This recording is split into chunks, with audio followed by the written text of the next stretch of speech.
Hi, this is Michael Buffer, and welcome to the BoxHard Podcast. Hello, everyone. This is Mikey Garcia.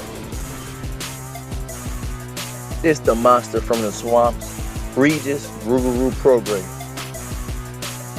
Hey, what's up? This is King Carlos Molina, former IBF world champ. This is Michael, the Bounty Hunter, 2012 Olympian and your people's champ. This is Charlie Edwards, flyweight champion of the world. This is Fast Eddie Chambers, and you're listening to the BoxHard Podcast with my main man, Joey Coastman. Hello everybody and welcome to episode 294 of the BoxHard Podcast. I'm your host Joey Coastman. I'm joined as ever by the former heavyweight world title challenger, former US #1 heavyweight. It is of course Mr. Fast Eddie Chambers. Eddie, how are we doing, my friend? I'm doing good, my man. How are you? Always good when speaking with you. Always good when speaking with you. So again, let's dive straight into this show here. It's going to be pretty straightforward. We're going to start with the review part. Then we're going to do an interview. That interview, by the way, is with Jean Pascal, which of course was recorded last week, by the way, and since then he's failed a drugs test. His fight with Badou Jack, which was supposed to be taking place this weekend, is now off, but he is the interview. If I can get anyone on the end of the show, I will, but as it stands, just Jean Pascal from that interview there. Then of course in part 2 we will do the news and the preview part. Again, if I can get a guest on while we're recording this, then there will be guest number 2, but if not, then just Jean Pascal. So yeah, I apologize about that. Anyway, with no more to say, let's get on to the review part of the show. We're going to start here at the Dignity Health Sports Park in Carson, California, USA. This one was on Showtime. Let's start with that undercard. A good win for Gary Antoine Russell. He's now 14-0 with 14 KOs. A knockout in the 6th round against Giovanni Santiago, whose claim to fame was a kind of close-ish loss to Adrian Broner in February. Broner took his O, so he went into this fight with a record of 14-1 with a draw. However, Gary Antoine Russell, once again, another knockout. He's still got that 100% KO streak going. I think his corner stopped it at the end of round 6, something like that. But yeah, unbelievable to still keep it going. And I tell you what, he looks really good to me, man. There was times in the fight where they were both swinging at each other, and just the IQ, the measure of distance, throwing and stepping out, stepping back in. He seems to, I don't know, man. It's something in that family. They're all special. Mm-hmm. They are. That kid is good, man. At first glance, I was looking at it, I was like, yeah, he's doing a little too much. But then, as I watched, because I had turned it on a little later, not like. And it still was like the second round. I think I turned it on it because I was trying to watch both cards, 2 different cards at one time, one on the Zone and one on Showtime. So I kind of got to it a little late, and I think it was like the second round if I'm not mistaken. And at first it looked like he was doing a little bit too much, a little too, it seemed like trying too hard at first. But then as I started to watch and what he was doing and how he was setting the distance at certain points, throwing certain punches at certain times, and the entire repertoire. We're talking about every punch, known to man he was throwing, and as a southpaw, utilizing a really, really good jab. You know what I'm saying? Which was really, really, really nice to see. I think. Wait, is he a southpaw or was the other kid southpaw? I'm kind of losing my. No, he's a southpaw, just like his brother. That's what I figured. So, and he was utilizing a good jab too, and he was, and then what it was like, I think it was his rear uppercut, the left uppercut, I think, that he landed a couple good, it was the uppercut that was I think the shot that got the kid in trouble. And then he started landing, he was already landing the left hand, but the left hand then started to find a home. And after a while, the kid just couldn't recover. And I was saying in the round right before they stopped it, right before when he went to the corner, to I think it was round 6 they were going to be going into, round 6 or 7, and I was saying I think this fight's over. They need to stop it. sure enough, as soon as I said it, this corner, I can hear him talking to him like, yeah, we're going to stop it. And he had no beef with it at all. He knew at that point that he was fighting a losing battle. So Gary Hunter, Antoine Russell is as advertised and every bit as good as the other family members. Kid can fight. He's special. And he got extra pop. Like, it's not like regular. Like, he got speed and power. So that's a good situation for him going forward. Yeah, I agree, and I cannot wait to see his career unfold. Elsewhere on the card, Subriel Matias, 16-1 going in. Every single fight he'd been in had ended, before the distance. He had 16 KOs in those wins, and his one loss was by a KO. He got in there with Batizan Jukambiev, who was 18-0 with 14 KOs himself. Now, Jukambiev was down in the fourth round, then he got back up, then he hurt Matias, it seemed, and then in the end he ended up I don't want to say quitting. I'm not sure he quit, but his corner stopped it. Maybe he wanted to stop it, I don't know. But anyway, the corner stopped it in I think it was in between round 8 and 9. Jukambiev, it was a bit strange, really, because, his face was all swollen up and stuff like that. I'm not sure what was going on. You couldn't hear what they were saying in the corner. There was a language barrier, of course. But quite a close fight on the cards as well at the time of the stoppage. But a good fight, a really good fight with two bangers. And, we didn't expect it'd probably even reach round 8, but it did. You want to say anything, or should we move on to the main event? Well, honestly, we were just talking about it off the radio, but basically, he's the kid Matias. He has a weird style, and one that I normally most of the time would not necessarily go for. Obviously, you like the exciting fighters and all of that stuff, but I like skill the most. But with this dude, it's a weird thing. Whereas he's extremely busy but heavy-handed. And it may seem like he does not really pay attention much to defense, which at times I don't think he does. And that's how he got hurt in this fight. But a lot of the times he's really good catching shots with his hands and putting his, and catching and taking off of the shots. You know what I'm saying? Like the power off him. And he's just busy, and he got good hand speed and obviously heavy hands. So it's like he has that. It's a weird kind of style, but I kind of like it, and I think he'll do well. But he's gonna have to get a little bit more. He's gonna have to calm down a little bit on the activity at times, and know when it's time to be busy and time to box or time to press. And that's one thing about him, though. He's always on your case, and he's always keeping his hands on you. So that in itself is gonna be makes it difficult for guys, but he got to know when to do it. And sometimes he needs to come off the gas and learn how to hold, because when he got hit and hurt by this kid, it kind of he instead of trying to maybe hold or get himself back together, he was still throwing shots. So I can see how that one loss he got was by stoppage. Maybe it was one shot, but it could have been something where he got hurt and just kept trying to fight back. And sometimes you just gotta. It's okay to try to fight back at to some point if you feel like you still have your legs. But once they're gone, you gotta find a way to keep fighting. You know what I mean? So much as I do like the kid, he's gonna have to learn some of those things as he gets more experience. Yeah, no, again, you're right for sure. But no, a good fight, a good fight. I think both guys still, early enough in their respective careers to improve and stuff like that, especially Jukambiev. He needs to come back from that one there. The main event, Nordi Nubali, the undefeated at the time, 17-0 WBC World Bantamweight Champion, stepped in against Nonito Donaire, a sizable underdog Donaire. Donaire now 41-6, a KO in round 4 for Donaire. Ubali, of course, down twice in the third round, and then down once in the fourth, where referee Jack Reese stopped the action. Absolutely incredible. I mean, Donaire, I feel like, started the fight pretty good in the first round, in all the rounds, really.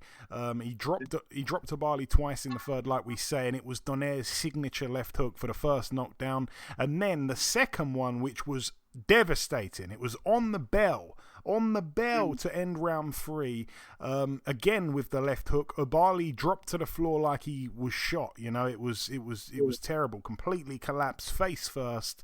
I didn't think he'd be able to recover with the 60 seconds between the rounds. I didn't even think he'd get up, to be honest. But to his credit, he got up. You know, he went back on shaky legs. Jack Reese was thinking about stopping it right there. He made him walk up and down and put his gloves up a few times. He got back to his corner, had the 60 seconds, and to his credit, he actually did look okay early on in the next round. It didn't last long because he was knocked out, obviously, during that round, and it was a combination that finished up with a left uppercut to end proceedings. Nonito Donaire, you know, we had him on a number of times over the years, but we had him on a few weeks ago, and he becomes the oldest bantamweight world champion in history. You know, like I say, an underdog to go in there and knock out Ubali. No one saw it ending in a knockout. By the way, it was like Ubali to win on points was what was expected to happen.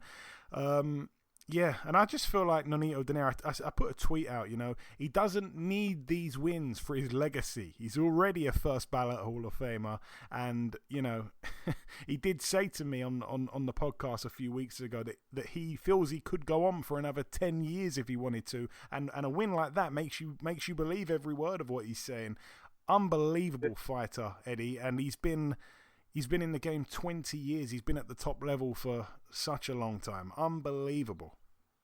Yeah, they were talking about his fight with Vic Darchinyan 14 years ago. It's a long time ago, man. And I was thinking, and, you know, I'm getting older. I'm a year older than him. You know what I'm saying? But his skill set, I think, too. And don't get me wrong, age, you know, Father Time catches up to everybody, but they got to take a backseat to him for now.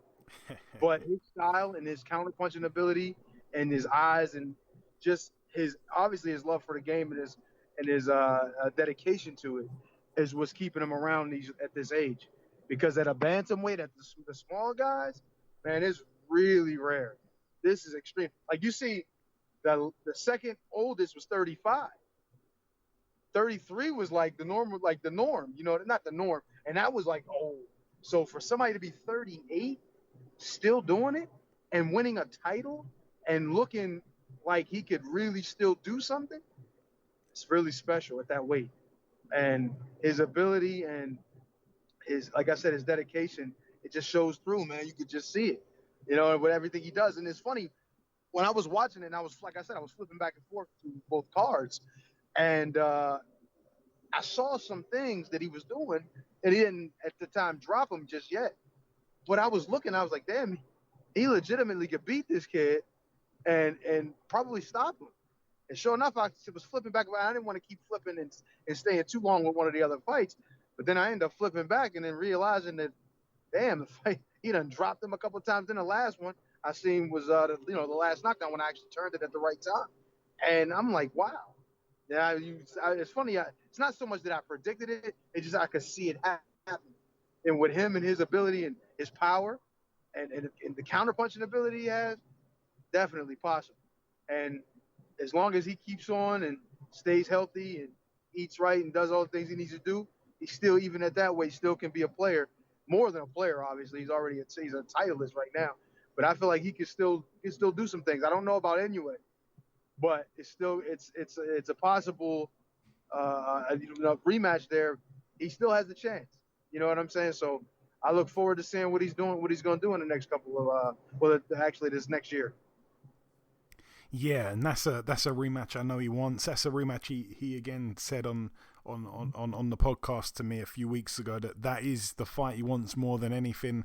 I mentioned that, you know, he could have a unification with John Real Casimero. That's another Filipino fighter. They can actually now unify because he's won that title there on the weekend. They can now unify belts at bantamweight. But more interested was he in the Inoue fight, which again was still one of the best fights I've seen for many years. It was such a brilliant fight, high skills.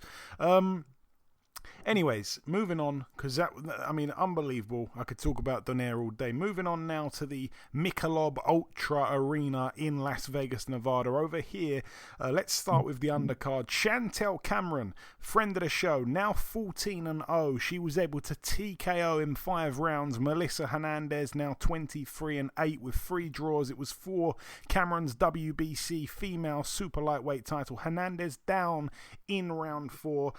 She was fantastic, Chantel Cameron. The whole of like these USA fighters, the girls, not so much the men, but the girls were watching it all behind Hernandez, saying they want her to win or they think she's gonna win. Clarissa Shields was one of them. Ebony Bridges as well was getting involved for some reason. All of them though, after just 1 round, started tweeting like, "Whoa, what the hell?" Like they were all shocked.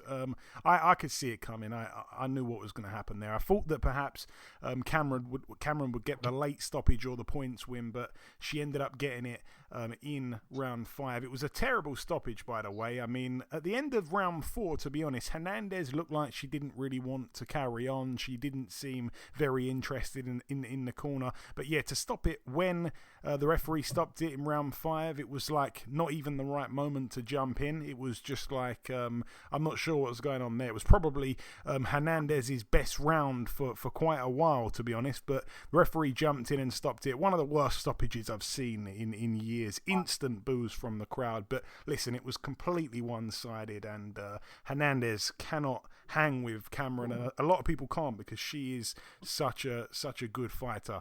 She's always been really exciting, and I've always said she's probably my favourite female fighter to watch. But that was a brilliant win for her. Really, really pleased for her. Hopefully she's back on the podcast soon.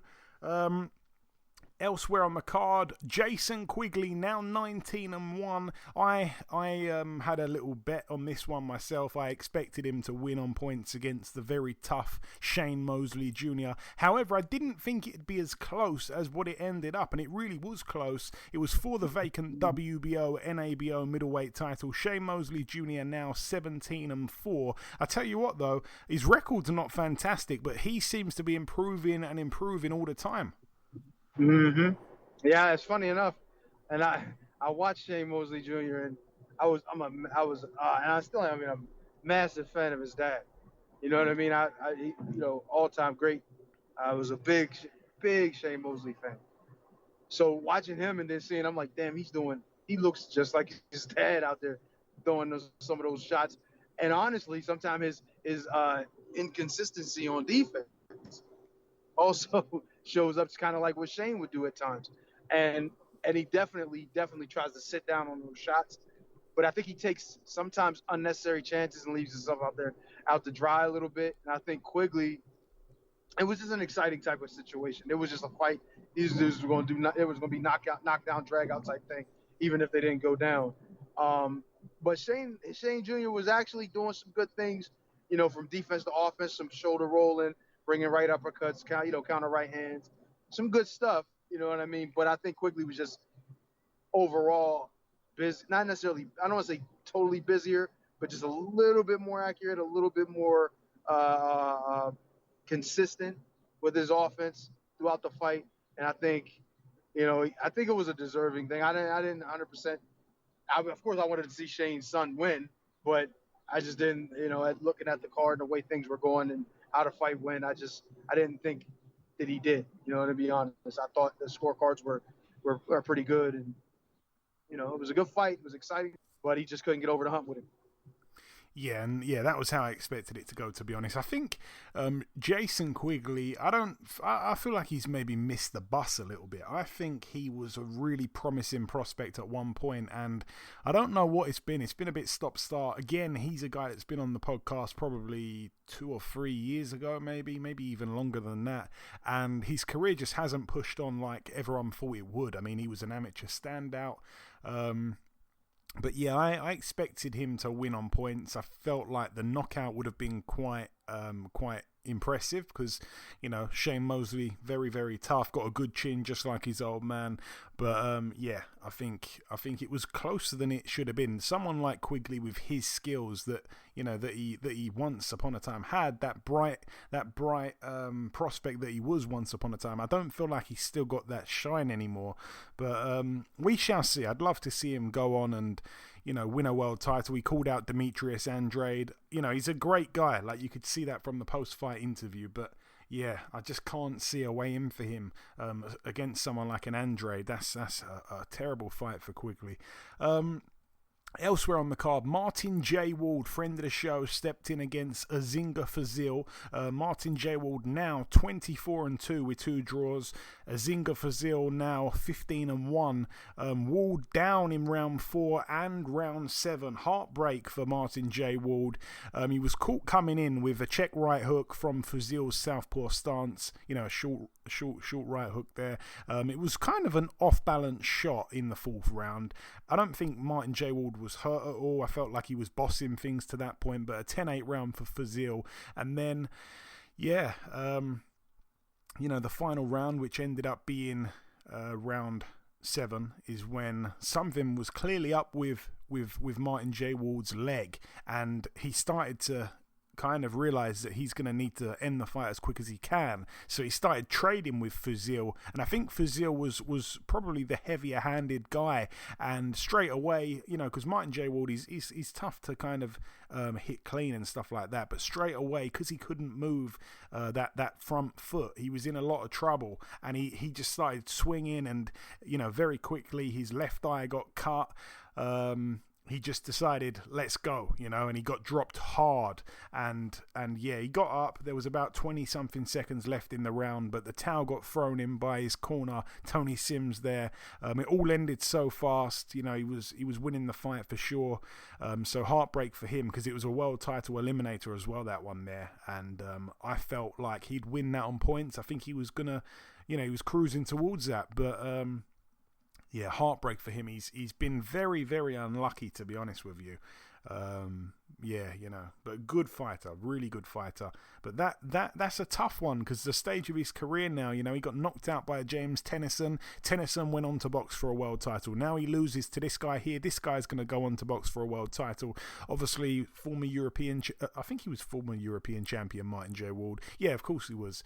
And a former British champion and stuff like that. But I don't know. I just don't know if he's got that ability to become a world champion. I'd love to see him do it, but I'm not quite sure. And the main event, Devin Haney now 26-0, a defense successful of his WBC lightweight world title. The scorecard's a little bit close for me. Jorge Linares now 47-6. It went the way most people thought it would go, a Haney win on points. However, we said it on last week's show that Linares has been knocked out in all 5 of his losses. Does Haney have the power to do it? I thought the size could come into play, and perhaps he'd just be able to overwhelm Linares and maybe even stop him early. But I don't know, I thought that would be a little bit of a statement, and a lot of people were saying if he doesn't get the stoppage, it's not an impressive win. We're going to talk about it here. I'm going to start with my analysis real quick. I felt that Haney was unbelievably sharp early on. It was cool to see Ben Davison, the Brit, in the corner. Obviously, he was with Josh Taylor in the corner against Ramirez, former trainer of Tyson Fury, Billy Joe Saunders. But yeah, completely dominating Haney was, and he for me controlled the fight through the first kind of 9 rounds or whatever. I really had him controlling it. I wasn't scoring it round by round, but I didn't think it was close at that point. And then he walked into one in round 10. His legs weren't right for half of the following round. I mean, he wasn't throwing shots. He was looking to hold every time. The crowd were booing. He was in trouble, no doubt about it. Linares was catching him with everything, and it was nervous times. It really was. It wasn't a good look. I've never seen that happen before. Haney would hold on to Linares. The referee would break them. He'd probably, break them about 6 feet apart. And then Haney wouldn't try and dance away and keep the distance. He'd run into Linares and bear hug him straight away again. He didn't even want to dance off the back foot. Very shaky. it's not a fantastic look because he did control things, but the way it ended, it was almost like he undid his good work a little bit. At times he looked superb, but to be in trouble by Linares, an old Linares, late on in a fight and look so vulnerable, holding on for dear life.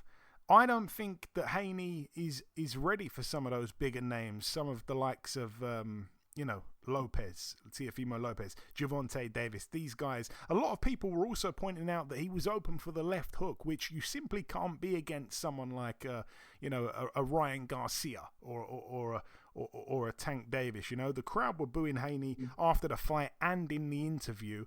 He never seems to understand why people are angry with him, like he has no idea. Like he's like, I fought this guy, and people are not happy because you didn't knock the guy out when 5 other people did, and they're not Devin superstar Haney. And also, he talks fantastically about being the best and all the rest of it, but for whatever reason, the fights aren't happening for him. Teofimo's proved it. Gervonta Davis has proved it. Lomachenko's certainly proved it. These are the guys that he's being compared side by side.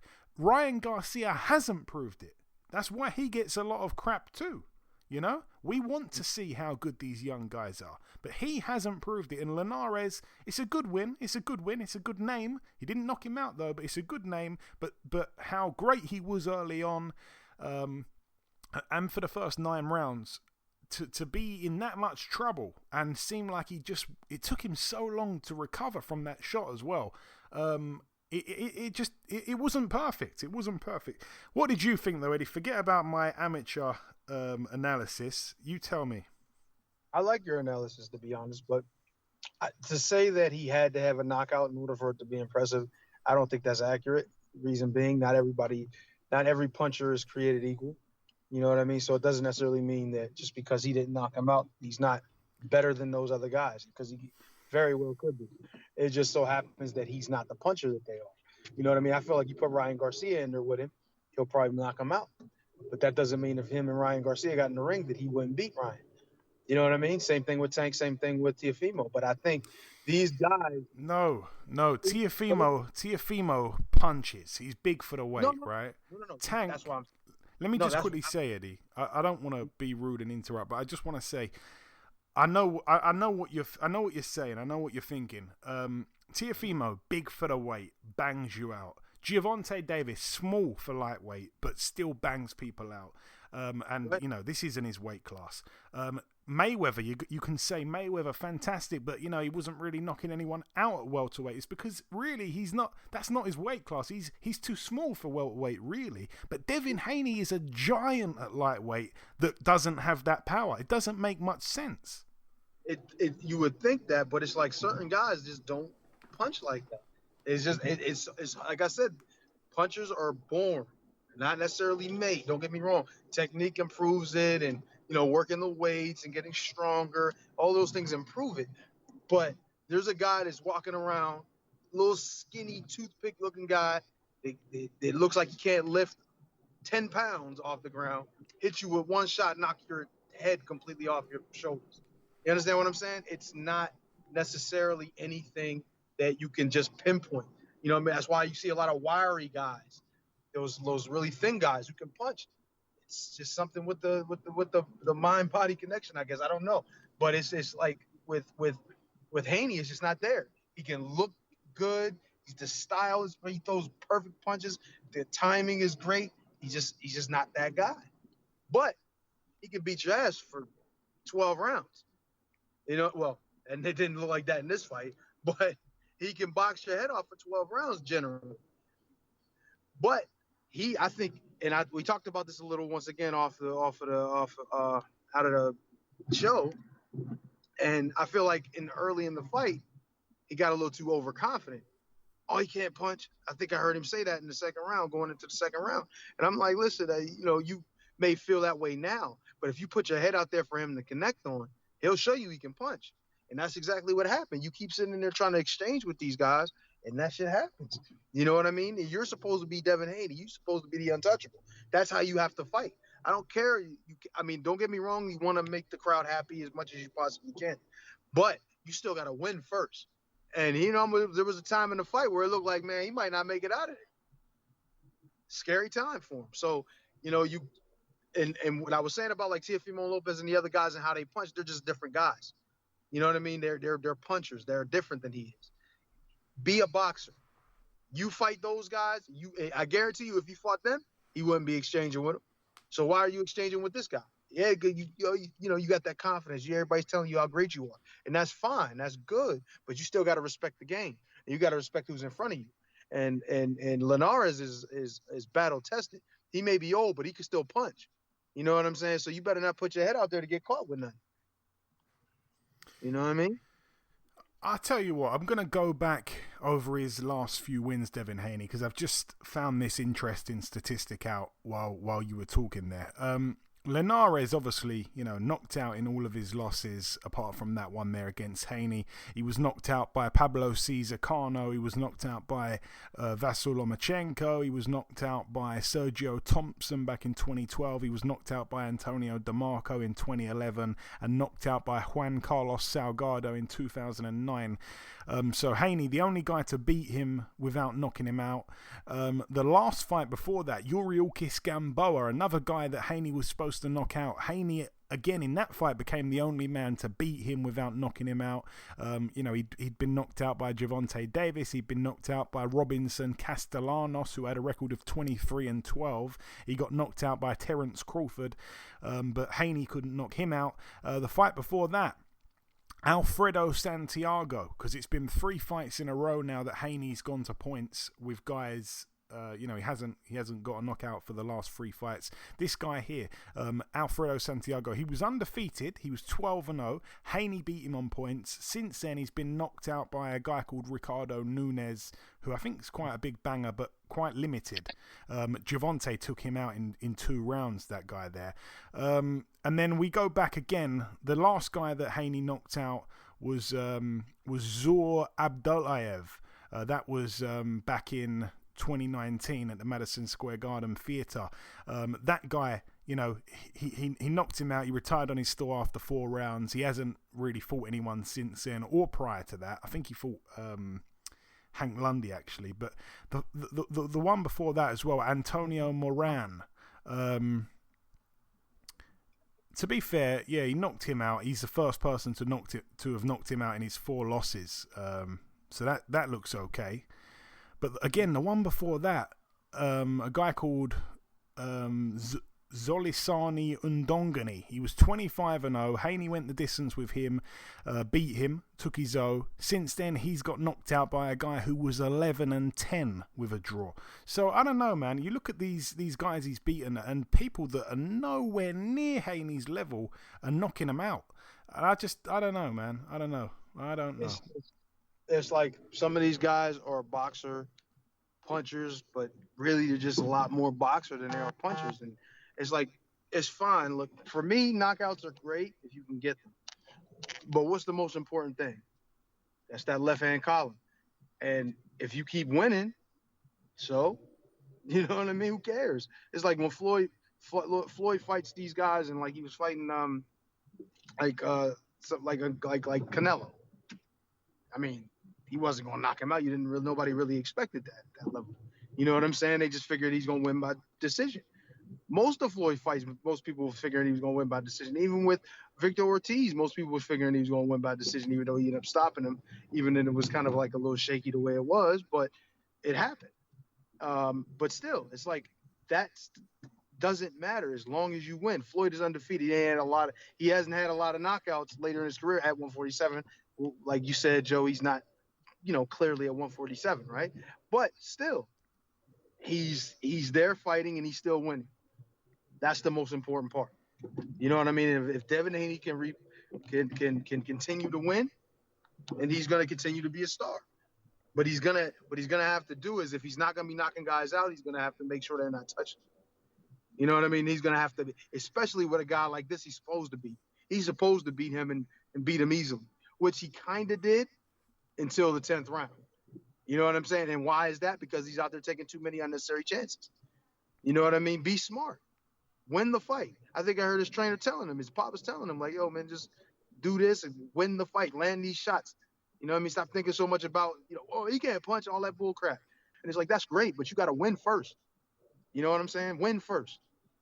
No, I agree. I just think, if he's going to keep fighting guys that other people everyone has knocked out, and he doesn't get the knockout. He's been 3 fights in a row now, no knockout, and he's not having the fights that we really want him to have. I think it's very simple. Why are people annoyed at Haney? It's very simple. I can tell him who to fight next. I can give him 5 names he can fight next. If he listens to me, people won't hate him because everyone wants the same thing. But anyways, whatever. I like Haney. He's been on the show once or twice before.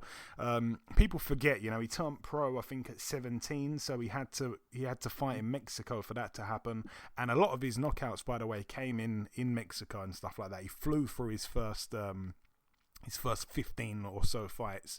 But yeah, anyway, he is a future star, no doubt in that. That's it for that one. Moving out to the final card to review. This one took place in Halana Podribimu I completely mispronounced it, but I don't really care. It's in Poland. It happened on Sunday. Friend of the show, Artur Spilka, 24-4. I think he's 32 years of age. He got knocked out in 1 round by the 35-year-old prospect Lukas Rozanski, now 14-0. It's time for Spilka to hang those gloves up for sure. Elsewhere on the card at cruiserweight, Matthias Masternek, 44-5. He moved to 44-5. It was for the vacant IBF Intercontinental Cruiserweight title. He stepped in against the previously undefeated prospect, 15-0, Adam Bowski. He's now 15-1. It was a points win unanimously over 10 rounds, quite wide in the end for Masternak, the clear favourite. But anyway, that's it for the review part of the show. The final thing for us to do here is to welcome Mr. Jean Pascal. Ladies and gentlemen, please welcome the former WBC and reigning WBA Light-Heavyweight World Champion. It is, of course, Mr. Jean Pascal. Jean, welcome to the show, my friend. Hey, thank you. How are you? I'm very well. I'm even better now I'm speaking with you. So, Jean, first things first, I'm very excited to have you on the show. You've boxed literally everybody over the years. I'd love to go over all those fights, but we don't have enough time today. We've got to keep it pretty short. Let's go back to your last fight, December 28th in Georgia. How do you assess that fight now looking back? It was obviously a very close fight and was probably one of the best fights of 2019. Thank you very much. Definitely, it was a good fight, a great fight. I think that was one of the best fights of 2019. Every fight that I've been into, they're always good fights because I'm a crowd pleaser. I love to please my crowd, my fans. So that's why, I always train hard because this is my obligation to be in shape, to do my job, to make my fans watch my fight. And, looking back at that fight, yes, it was a close fight because I made it close at the end because I got overexcited, overconfident after my first knockdown. So, I didn't stay on my game plan. So because of that, Badou Jack was able to come back. But like I said, I won the fight. Definitely I won the fight. It was a close fight, but that's why we do it again on June 6th. Yeah, absolutely. And like we say, you started fast. You started the fight really well. He seemed to get back into it late on. Sometimes in boxing, we want to see a rematch and we don't get it. Sometimes in boxing, rematches happen that no one wants to see again. But this is a rematch I think probably everyone wants to see because the first fight had so much drama and it was close. As you mentioned, you'll be fighting as part of the Mayweather-Logan Paul undercard against Badou Jack. Do you see the fight going a similar way to the first one, John? I'm glad that we have the rematch right now, sooner than later, because like you said, a lot of time in boxing we get those rematch, but too late. Right now, I think it's the right time. We are having a big platform on the Mayweather-Logan Paul fight. We are the co-main event, so I'm very excited about that. and I see the fight is gonna be probably the same way of the first fight. It's just this time around I'm gonna take maybe I'm gonna pace myself a little bit more, take my time, not get overexcited, and because at the end of the day I'm the better athlete. Overall I'm a better athlete. I have more skill than Badou. I got more power than Badou. I'm faster than Badou. He might have a better defense than me. I can give him that. But like I said, overall, I'm the better fighter. I'm the better athlete. And you're coming off 18 months out of the ring. Badou did have a fight in that time. He went 8 rounds in November. Does that play a part in this fight, considering your inactivity, or not? Honestly, I think I'm going to benefit of that lack of activity because I'm going to turn 39. I'm not young anymore. I'm not 21. So I think the long layoff was able to make me more energetic for that fight. I had a good rest, but even though I didn't fight, I was still in the gym training hard every day. I had an 8-month training camp for that fight, plus I was in the gym. So I don't think I'm gonna have a ring rust because I stay in the gym. And like I said, I didn't get no punch in my head for like 18 months. So that's a good things for my age because I'm getting old. I'm older, so I cannot train like I was 21 anymore because I'm not. Maybe I still look young. Maybe I still look 21, but I'm not 21 anymore. And the plan is obviously to get the win. The plan is to move past Badou Jack and not end up having a third fight. What do you? The plan is to have the best summer 2021. I might be 21 because it's summer 2021 this year. But what do you feel like you still have left to prove in this sport, Jean? You've boxed everyone. What is your goal? Honestly, I don't think I have things to prove. Still things to prove because I've been there, done that. Right now, I just want to cement my legacy. I want to cement my legacy to be one of the best ever in my weight class. And that's why, that's what drives me to wake up in the morning, to train hard, to have the same dedication than, I had when I was 21 because I want to cement my legacy. It's all about legacy. It's not even about money. Yeah. And like I say, you've been fighting at the top level in the sport for over 12 years now. I want to ask you as well, coming down to the last 2 questions, I want to put you on the spot a little bit here. Who comes to mind, John, when I ask, who's your favourite fighter from the UK? The listeners like to hear the answer to this question. Honestly, you guys had a lot of good fighters in the UK, but I'm going to go with my brother Lennox Lewis because he won the gold medal for my country, Canada. So, I'll go with my brother Lennox. Okay, brilliant answer. A lot of people like to say Lennox. And just finally, Jean, if you've got any closing message, you know it yourself. You've got lots and lots of fans here in the UK. What's your message to the guys that support you from all over the world, but the UK in particular as well? I want to give a big shout out to my brother, Carl Frotch. And also, I want to say I love my UK fans. They're very, very diehard boxing fans. And I wish I could fight one more time in the UK. And you guys can follow me on my social media, Instagram, Jean Pascal Champ, Twitter, Jean Pascal Champ as well. Absolutely. Everyone go and follow that if you're not already following. But listen, John, it's been a real pleasure speaking with you. Thank you for your time. Good luck, and I hope we can speak sometime after the fight. Thank you very much. Okay, now it's time for part 2 on this week's show. This part, of course, the news part of the show. One piece of news to mention at the moment. Former world champion Rob Brandt, he returns to the ring as part of the Lomachenko-Nakatani undercard, which is June 26th. Rob Brandt takes on Janibek Alimkunali. Again, probably saying that horrendously wrong, but anyway, that one there is a middleweight fight. All the best to Rob Brandt. all the best to both guys, to be honest. I don't actually know Rob Brandt. Anyway, that's it for the news part of the show. Moving on to the preview part. We're going to start here in Mexico at the Hotel Holiday Inn. Over here, we've got David Lemieux, 42-4. He takes on David Zagara, who's 34-4. Okay, should be a decent show there. Moving out now to, again, that one's on Friday, so that's tomorrow. Moving out now to another fight that's taking place tomorrow at the Sibur Arena in St. Petersburg, Russia. Fedor Chudanov, former world champion, he fights here defending his WBA Gold World Super Middleweight title. He's 23-2 with a draw. He takes on Rhino Liebenberg, who's 21-7 with a draw.